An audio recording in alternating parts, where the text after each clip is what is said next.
सभी जो हमारे जिला अध्यक्ष है उसकी आगामी कल हमारी बैठक रखी गई है और उसके उपरांत हमारे जितने भी हमारे इलेक्टेड एमएलएज, ऑनरेबल मिनिस्टर्स, हमारे जो गत विधानसभा चुनाव में प्रत्याशी रहे, उसकी भी इसी मैं समझता हूँ आगामी 3-4 दिन में बैठक होगी। अपने विचार रखे, अपनी बातें रखी है और निश्चित रूप में शीघ्र हमारी इसके उपरांत, जैसे मैंने पहले कहा, आज ब्लॉक अध्यक्ष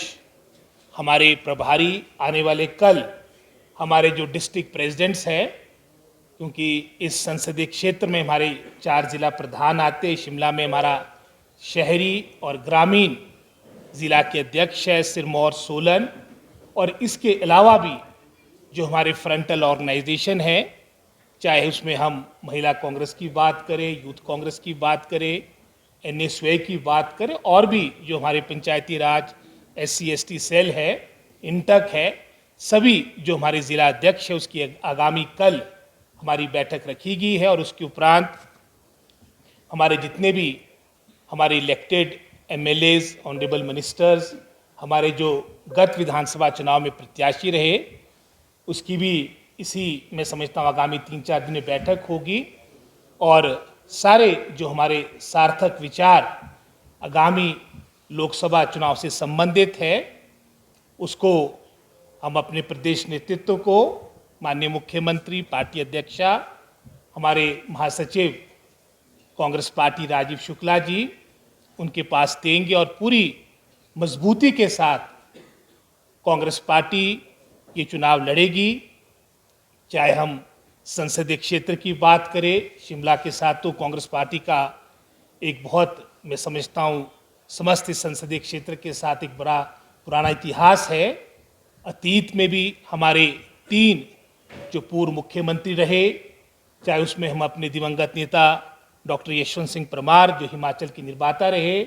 ठाकुर रामलाल जी, राजा वीरभद्र सिंह जी, उन सब की मैं समझता हूँ इस क्षेत्र के साथ एक भावनात्मक रिश्ता था। हालांकि गत 3 चुनाव से हमें सफलता नहीं मिली, लेकिन इस चुनाव में, जैसे मैंने पहले कहा, पूरी मजबूती के साथ जो कांग्रेस पार्टी की 1 वर्ष की जो उपलब्धि रही, आपकी जो वर्किंग हर सरकार की होती है,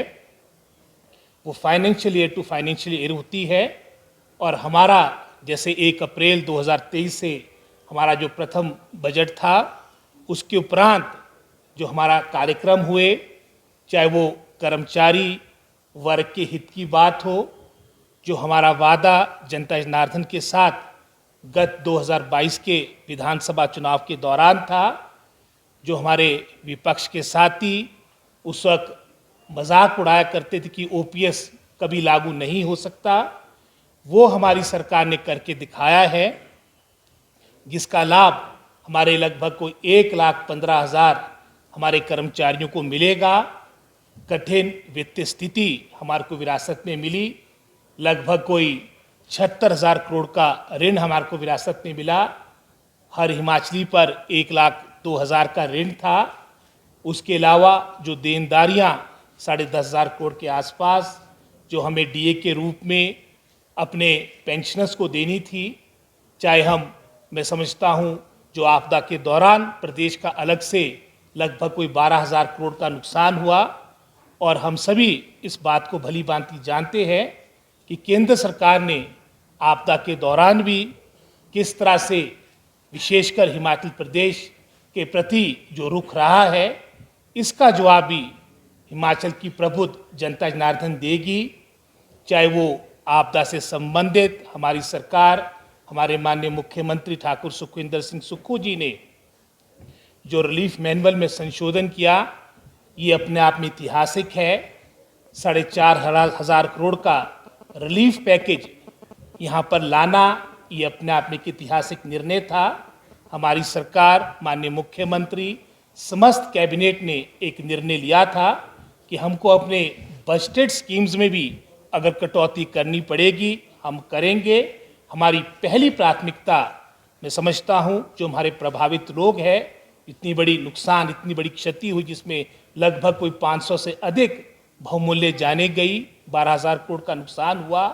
ये सभी बातों को देखते हमने प्राथमिकता आपदा प्रबंधन से संबंधित रखी थी और उसका ही परिणाम है कि मैं समझता हूँ, चाहे विशेषकर अगर हम शिमला संसदीय क्षेत्र की बात करें, क्योंकि सेब सीजन उस वक्त चला था और परिस्थितियाँ ऐसी थी, चाहे वो चक्की मोड़ की बात हो, चाहे हमारे इंटरनल रोड्स की बात हो, कि सेब का विपणन करना बड़ा कठिन है।